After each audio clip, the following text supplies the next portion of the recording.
Burning Point. Hello and welcome to the show with me, Ekaterina Kudashkina. This weekend, Brisbane in Australia hosted the G20 summit, generally seen as an economic forum. Yet the gathering appeared to be rather helpless in the face of the global economic challenges. The US and its allies instead prefer to focus on Ukraine. Yet, does this approach really work? And have there been any breakthroughs? This is something we're discussing with our guest speaker, Marcel Salikhov, Head of Economic Department at the Institute for Energy, Economy and Finance in Moscow.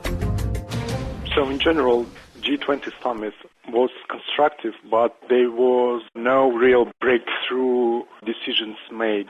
So mainly the summit agenda was focused on economic matters, and the main kind of figure of the summit was a decision of the leaders to boost economic growth by 2 percentage points by 2017. And different specific decisions were made in order to achieve such a target. But if we look on a practical manner, there was no kind of game changers or kind of things that were not discussed earlier. Mr. Salikhov, but when you're saying that no breakthroughs were achieved, what kind of breakthroughs has the expert community or in the international community been expecting of this summit? I think that there was no specific expectations on the subject, but overall, everyone understands that right now global economic growth is slowing down.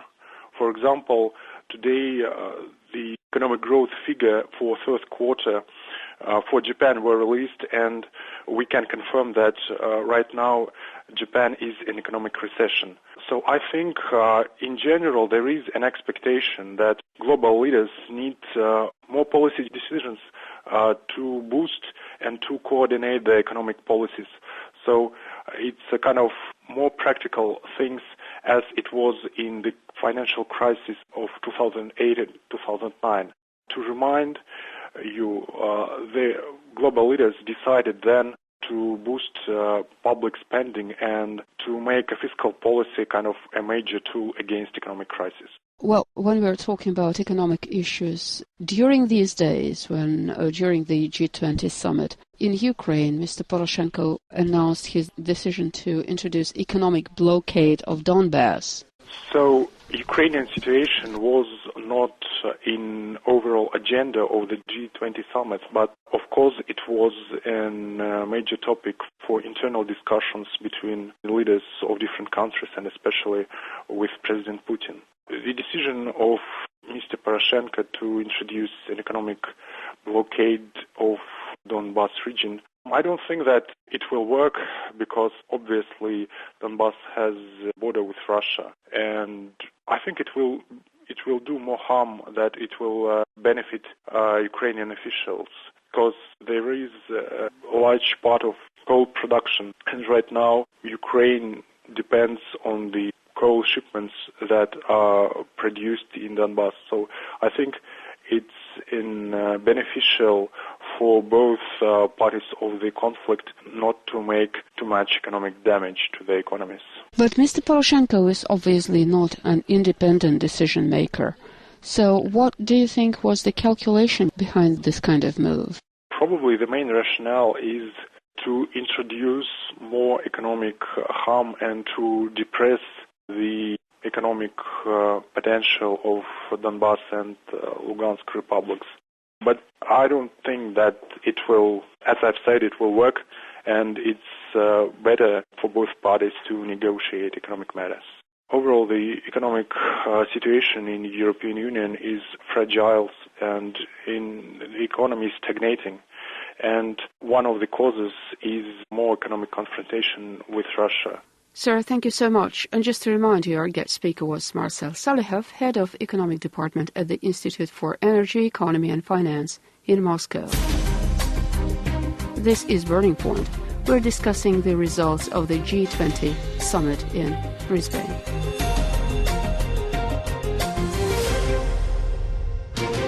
And now we're proceeding to discuss the issue with our next guest speaker, Boris Kagarlitsky, the director of the Institute for Globalization and Social Movements. Well, actually, there is very little one can expect from these meetings because though the very idea of these meetings was initially to change the format of international decision-making, shifting from G8 to kind of elite club to a broader G20 club, basically didn't change much because the key idea of all these meetings is to discuss how to keep everything unchanged and how to keep everything going as usual without even kind of reacting to the actual challenges of these times and of the current crisis.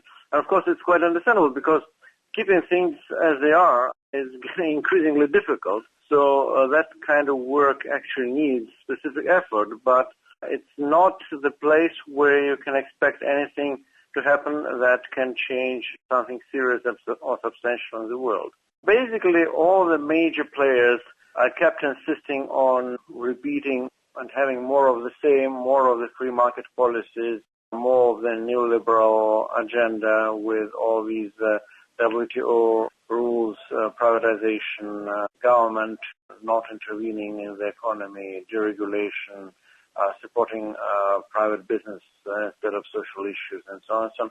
So I don't think there was anything new there. And speaking about politics, of course, from the Russian perspective, the really important things were happening around Putin, and it was very clear that there was a very serious division between Putin and Western leaders, though, by the way, interestingly enough, it was not on the economic issues which they discussed. So it was mainly a kind of personal attack on Putin rather than an expression of serious disagreements on the issues which were at the center of the meeting. Russian government and Russian elites, they definitely wanted compromise, and ironically, public and humiliatory capitulation is exactly the only thing West wants from Russia at this stage. I mean, it's more a symbolic issue even than an issue of substance at the point, because given the way Ukrainian crisis was treated before Western public, it's now becoming very clear that any compromise on anything would actually mean accepting the very fact that Western policies on Ukraine were not exactly correct and that these policies could be criticized and could be put in doubt. So, Dr. Kagarlitsky, when you're saying that no major breakthrough was achieved at this G20 summit, and you've mentioned that all the discussions have been locked into a discussion within the existing system of neoliberal values, does that imply that you as an expert believe that another system should be introduced or another systemic approach should be perhaps adopted or worked out, or what? Of course, there can be a discussion of how radical should the changes be, and this is also partly a political issue. But one thing which is getting increasingly clear is that the period of neoliberal globalization is over, and what you need is to re-legitimize protectionism and re-legitimize policies which are orienting economies towards developing their domestic markets, and that means also re-legitimizing government intervention in their economic development, government investment, public sector involvement in creating economic growth, and so on. Which also means, by the way, a lot of international cooperation, because in a globalized world, what you need is something which can be called coordinated protectionism, in the sense that, of course, every countries should get their right to be protectionist and to defend their own domestic market and to prioritize their domestic markets, but at the same time there should be new rules of cooperation and interaction on this basis developed between major nations, and that's what we used to have in the 1950s with the original Bretton Woods system, but that was broken in the late 1970s, and since then, by the way, global economy is in many ways destabilized. Sir, but now many economists are complaining that the state budgets, with their huge deficits, do not have the necessary resources to support social programs. Is this a valid argument? No, it's an absurd argument, because the deficits of the public budgets exactly emerge from the lack of public sector development and the lack of public involvement in the economy. Because, for example, governments are not allowed to run businesses, they're not allowed to have enterprises which are making profit, they're not allowed to do productive investment, which will generate income for the budget and so on and so on. So you first limit the budget to the taxation as the only tool of actually getting funds into the budget. Then you also cut the taxes as much as possible, and then you say we have no money for development and we have to cut social spending. And once you cut social spending, you also destroy domestic markets. You actually decrease demand on the domestic market, and as a result, you will get less money in taxes. And that's it. It's a vicious circle. Dr. Kagarlitsky, thank you so much. And just to remind you, this time our guest speaker was Boris Kagarlitsky, the director of the Institute for Globalization and Social Movements, also in Russia. Burning Point. And finally, we're joined by our next guest speaker, Sergei Markov, the director of the Institute for Political Studies. This summit, the country didn't reach agreement about the reconstruction of the global economic infrastructure. And it's one hand. On another hand, the main informal issue for this G20 summit appeared to be Russia and Russian leader. We could see well-organized and orchestrated attack of the United States and its ally against personally Vladimir Putin. And this reflects the fact that Western coalition didn't want to come to the compromise over the Ukraine and the peaceful solution of Ukrainian crisis. The condition of peaceful solution of Ukrainian crisis is suggested by Russia very easily. First of all, stopping of the military attack against civilians in Donetsk and Lugansk, which organized by Kyiv government. Secondly, stopping the fire and negotiation between all political groups inside Ukraine. Thirdly, constitutional reforms and formation of the federalism in Ukraine, which is a very democratic principle, and also equal status for the two major languages, Ukrainian and Russian, as guarantee against Russophobia and violence, derussification of the Ukraine, and neutrality of Ukraine as a guarantee that Ukraine will be not involved in the big European war and wouldn't be trigger for such a big European war.